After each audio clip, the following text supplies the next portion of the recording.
Bien-aimés dans le Seigneur, nous vous saluons dans le précieux nom de notre Sauveur et Seigneur Jésus-Christ. Laisse que toute la gloire nous soit rendue parce qu'il est le seul et l'unique vrai Dieu qui prend soin de nous et qui nous a encore donné de l'opportunité aujourd'hui de parler de sa part. Nous continuons avec notre série des enseignements ou des partages intitulée « Pourquoi les politiciens congolais tombent si bas ?» Et nous nous sommes dit que cette émission se passera en français tout comme en lingala pour la bonne compréhension de nos téléspectateurs. La fois passée, nous avons dit que ceux qui sont établis comme des dirigeants dans notre pays, la République démocratique du Congo, ignorent une très très grande chose qui est la main de l'Éternel qui les a placés là où ils sont.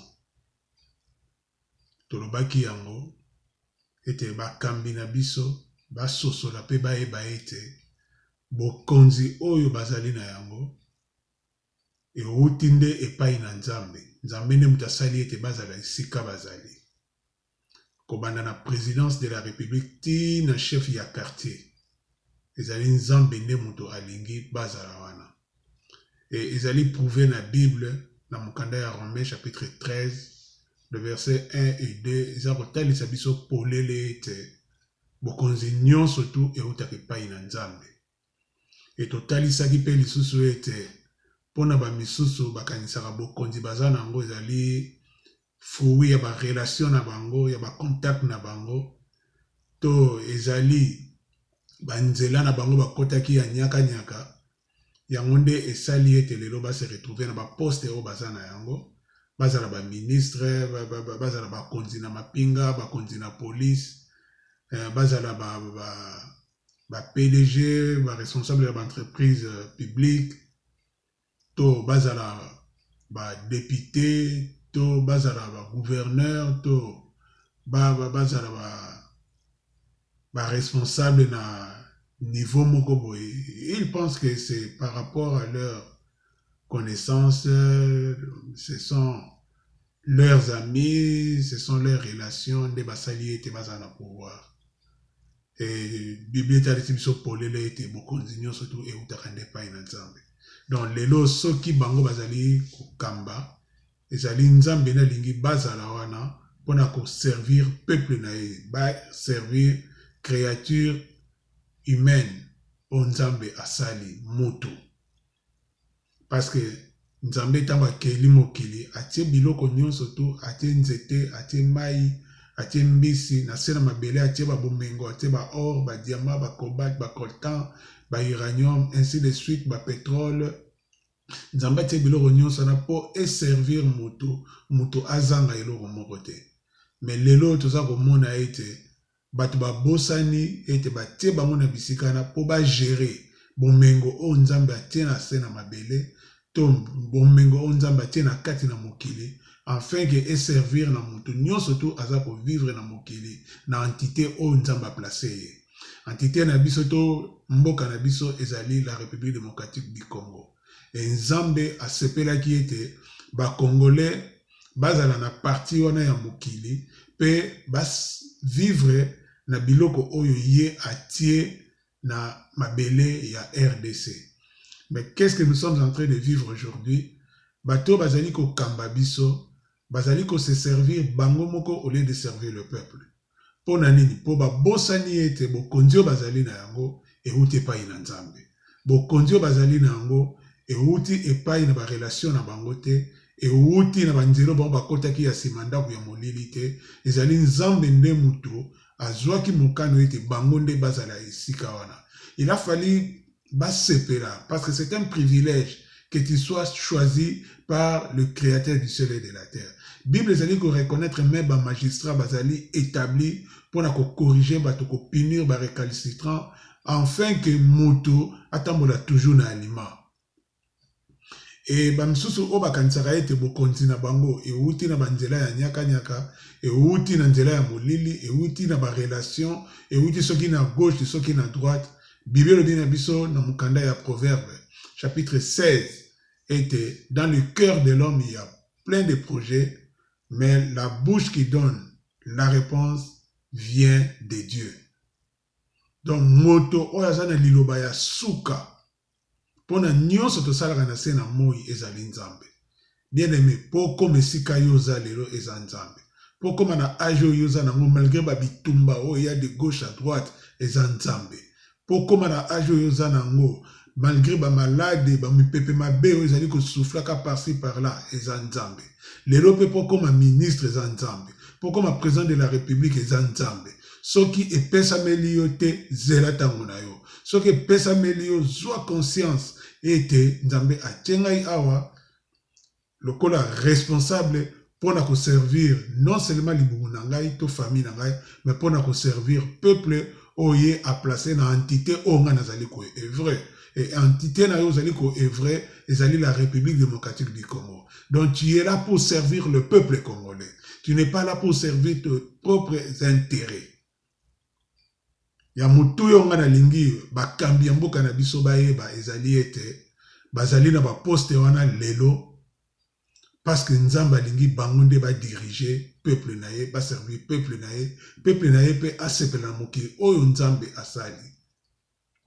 Soko tali mwana ya ministre atambolaka mutu na se makolo likolo te, atambolaka makolo na se mutu likolo. Lolenge moko na mwana nyonso tu oyo azali lelo na République démocratique du Congo, azala mwana ya riche, azala mwana ya pauvre. Balobaka ndengi moko, batambolaka ndengi moko, basekaka ndengi moko, bazana misapi ndengi moko, mususu kuto azali munene koleka na mwana ministre ango. Esengeli na biso koyeba ete nzamba pesi na bino bakambi ya Congo bokonzi wana pour que vous servez le peuple. Na bokonzi toza komona volonté politique ezali. Toza komona volonté ya komema mboka musika ezali. Et tozali kobondela nzambe pour que sentiment wana, ba disposition wana et animer mitema ya ba ebanso tu ya bakambi nyonso tu à tous les niveaux. Kobanda na présidence, kokota na parlement, koleka na sénat, kokita na ba bourgmestre, kokende pa ya ba gouverneur na armée na la police, tolingi batu nyonso tu bazala animé na idéal moko, na volonté moko, na sentiment moko pona kokumba mboka oyo ekende liboso. Pona nini? Po bokonzi esika yo ozali yeba ete nzambe ndatie yo. Et alobi ete soko za ko résister na bokonzi na ye ako écraser yo. Lelo oyo tokozwa deuxième point. Pona nini les politiciens congolais tombent si bas. Deuxième point na biso lelo eza na mukanda ya Philippiens chapitre 2 le verset 4. Toza komona kuna aspect ya égoïsme. Bien aimé égoïsme oyo eza na Congo lelo na kati na baza ko diriger peuple congolais totikala komona yango te. Wana ekomi likambo mosusu. On n'est pas venu aujourd'hui pour s'attaquer aux hommes politiques, mais nous voulons seulement réveiller leur conscience pour qu'ils savent ou qu'ils sachent en quoi est-ce qu'ils sont appelés, pourquoi ils sont établis et qui les a établis. Même si aujourd'hui quelqu'un te donnait sa voix à voter, c'est la main de Dieu qui a touché cette personne pour qu'elle vote. Donc, Nzambe azali ko régner na ba instance nyonso wana. Aza ko convaincre mutabi voter. A convaincre ami bala lobi voter. Tant ba ke na dépouillement balingi ba changer ba résultat, Nzamba telemeli mitema ya bato ba kosala dépouillement abi oyo bo touché te. Yendel fabima. C'est comme ça que Dieu opère. Et ils allaient donc mourir simple chrétien nyon surtout à yango. Personne n'ignore la souveraineté de Dieu dans la vie de l'homme. Personne n'ignore. Biso se devait être Nzamba souverain, il fait ce qu'il veut. Et personne ne peut lui poser la question pourquoi osali boye. Asali boye pour azali nzambe, alingati kala nzambe. Mokileza ya ye, akokumba ngo lolenge oya lingi. Alors, les autres ont le égoïsme, bien aimé. Dans Philippiens chapitre 2, le verset 4, Bible Lobinabiso, que chacun de vous, au lieu de considérer ses propres intérêts, considère aussi ceux des autres. Oh, dirigeant congolais, ministre PDG, colonel général, sénateur, botier mboka wapi, botier peuple congolais wapi. Bokoma ko considérer ba intérêt na bino moko. Baganga film et commande bino. Kaka bino nde bomataka ba vio bokendaka ba poto. Mkobozo kozonga bogangi makasi baya koyamba bino. Peuple congolais bima na kati na bizaleli wana. Na mikili na poto tomoni makambo wana te. Que chef ya regroupement politique moko ba voyagaki tanga zongi batu nyonso tu bakena report bake koyamba e. Tomoni yango te. Et batango bozokende koyamba na aéroport bazopesa bino eloko moko te. Tala esika mboka ezali. Tobandi koyamba bango depuis l'époque de Mobutu. Ti lelo. Je dirais même depuis l'époque ya ba Belge. Surtout taliba image to komona été habitude wana ezalaka nango kala roi Baudouin zoko ya bakena aéroport ibele bake koyamba e. Et nos dirigeants aujourd'hui bazali ko afficher le même comportement. Ceux qui ba voyage na bango, balingi ba mobiliser population pour baya koyamba bango. Et en retour, bazoko sala eloko moko te pour la population. Donc nous devons faire de notre mieux, de notre effort pour bannir cette mentalité ya kokendaka koyambaka ba homme politique o aye soki na sango nini. Tout monde a œuvre na bango sur terrain. Il y a des hommes politiques qui sont revenus dans le pays. Na vandi na bandeko, na bisi banga yo moni oyo. Azani loka osala te pour na peuple a koyamba. Et aujourd'hui beaucoup m'ont donné raison. Bien-aimé égoïsme, nous parlons de l'égoïsme aujourd'hui où ezali vraiment na kati na bakambi na biso. Bomengo ya mingi ezali na bango. Bozwi ya mingi ezali na bango. Ya muke o ya muke eza na mwana moko ya Congolais te mais ezali pona ba Congolais nyodo bango bazwi part ya munene pona bango moko mieto etikali bameki kotiela batu na lutu po bango pe soi-disant baza pe part na bango.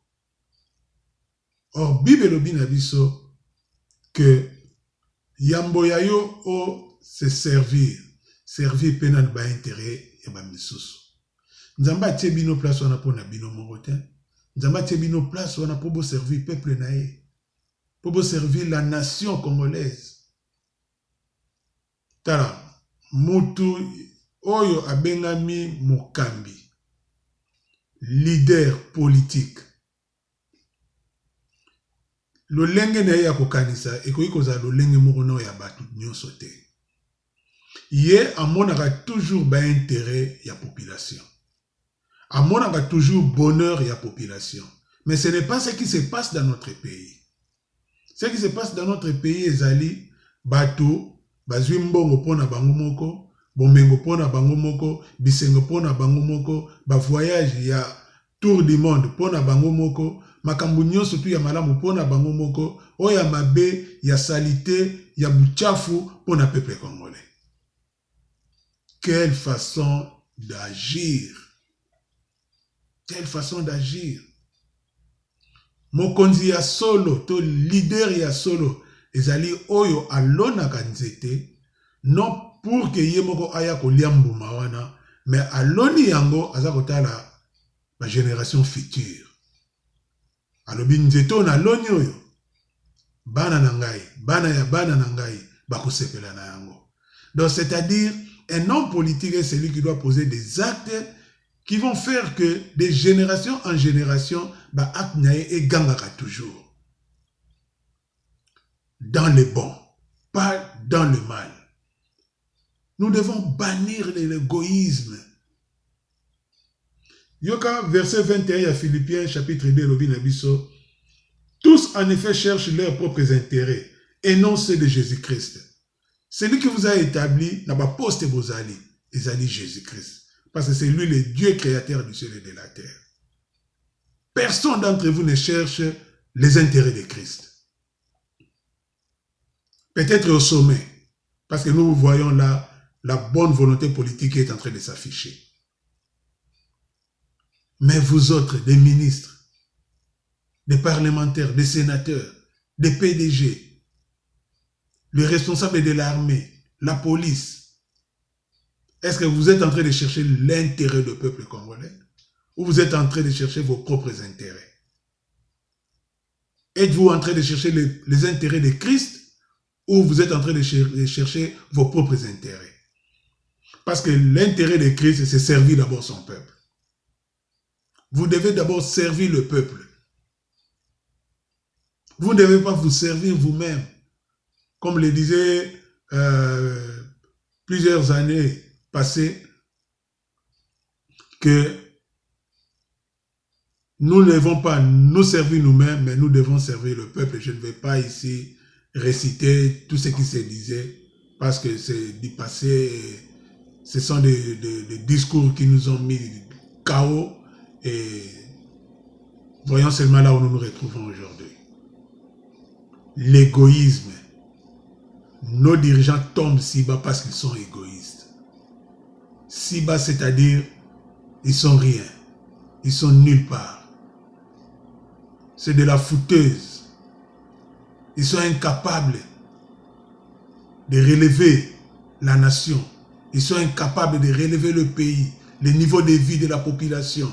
Ils sont incapables de soigner la population. Ils sont incapables de donner de la nourriture à la population. Ils sont incapables d'envoyer nos enfants à l'école. Oh, gloire soit rendue à Dieu, parce qu'il y a de très bonnes dispositions à ce qui concerne les écoles aujourd'hui. Les études, je voulais dire. Il y a de très bonnes dispositions qui sont prises. Mais pourquoi tout le monde ne peut pas accompagner? Dirigeants congolais, lèvons-nous. Dieu vous dit, vous devez bannir de l'égoïsme. Bannir de l'égoïsme, sinon il va vous écraser. Le moment est venu pour vous de vous repentir, de changer votre façon de voir les choses, de changer votre façon de travailler, votre manière de faire doit changer. Vous devrez changer, vous devez changer, vous devez vous repentir. Vous êtes là pour servir le peuple de Dieu et non pour servir vos ventres et servir vos maisons seulement. Vous voulez toujours être acclamé et ceux qui vous acclament meurent de faim. Ils sont devenus des malheureux éternels. Vous roulez carrosse, ils marchent à pied et il n'y a même pas de transport au pays.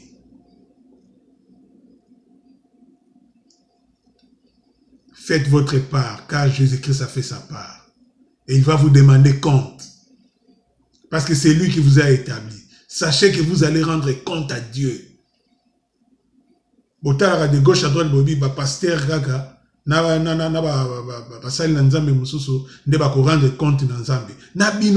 vous êtes des autorités établies par Dieu. Magistrat, azali serviteur de Dieu. Ministre, azali serviteur de Dieu. Établi pour répondre à nos besoins et à peuple. Si vous pensez que vous allez échapper à la colère de Dieu, vous vous trompez. Là où vous êtes, vous devez œuvrer comme des ministres de Dieu. Comme des hommes établis par Dieu. Parce que c'est lui qui vous a établi et vous devez servir son peuple.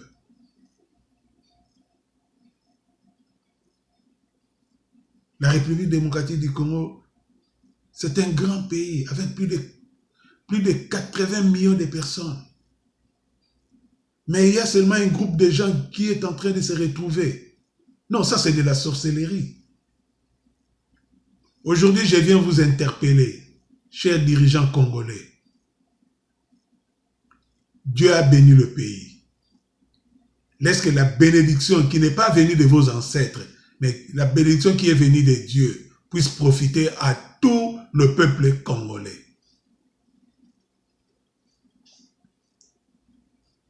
Laisse que le peuple congolais puisse aussi se réjouir. que le peuple congolais puisse aussi célébrer. Quelle différence y a-t-il entre un enfant qui est né aux États-Unis et un enfant qui est né au Congo? Ils ont tous 5 doigts, ils ont tous 2 yeux, ils ont la bouche, même morphologie, même définition. Mais pourquoi celui qui est né aux États-Unis doit vivre paisiblement et celui qui est né au Congo, oh, malheureux éternel? Pourquoi? Pourquoi vous n'avez pas de cœur, dirigeants congolais? Pourquoi vous n'avez pas de cœur? Moi, j'ai pris tous les jours pour que Dieu change des choses au Congo et que les antivaleurs soient balayées. Et je ne suis pas le seul. Je sais que beaucoup de serviteurs de Dieu, beaucoup des enfants de Dieu prient de la même manière. Si vous voulez être épargné de la colère de Dieu, revenez dans le bon. Servez le pays, servez le peuple congolais. Vous êtes tombé trop bas. Trop bas. Et ça fait même la honte. Quand vous prenez des avions et que vous allez partout en Europe, en Amérique, en Asie, vous savez ce qu'ils se disent? Vous avez laissé votre poubelle, votre pays, on l'appelle poubelle. Et vous venez faire, je ne sais pas, l'ambiance en Europe, l'ambiance aux États-Unis, l'ambiance en Asie, dans les pays des Blancs, vous allez là-bas, vous achetez des histoires, tout ça. Mais toutes les histoires que vous achetez, prenons le cas des habits. Na poubelle. Basola ba fulu ezokanga pe na bilamba na bino na bana na bino. Ça c'est de la sorcellerie. C'est de la sorcellerie. Les sorciers aiment là où il y a la saleté. Moi je peux carrément dire que ce qui est là oyo Congo ça va continuer comme ça la saleté et ba konjo baza ko kamba balingi ko kombola yango te balingi ko sukola yango te, c'est parce que kindoki na bango le kimingi. Et il faut baete ndoki alingaka kaka esika ya salite. Nde bisika ndoki alingaka. Nzambe apambola bino, Nzambe apambola mabota na bino. Tozali ko continuer toujours na émission na biso. Toza ko zonga lisusu pour la 3e partie. Pour na lelo to bondeli ete loboko na Nzambe sa likona Congo. Congo epambwama, bakambi ya mboka bapambwama. Nzambe apesa bango mayele a changer mitema na bango, atondisa yango na bolingo pona kokamba mboka. Tozali ko bannir ignorance, tozali ko bannir égoïsme, to bengani biloko wana mosika na peuple congolais, to paralyser yango pe to boyi yango libela na kombo na Yesu. Kimia na nkolo eza na bino ba ebanso oza kolanda biso. Ezalaki ngai wa bino molobeli Pasteur Bertin, porte-parole du royaume de Dieu. Que Dieu vous bénisse. Amen.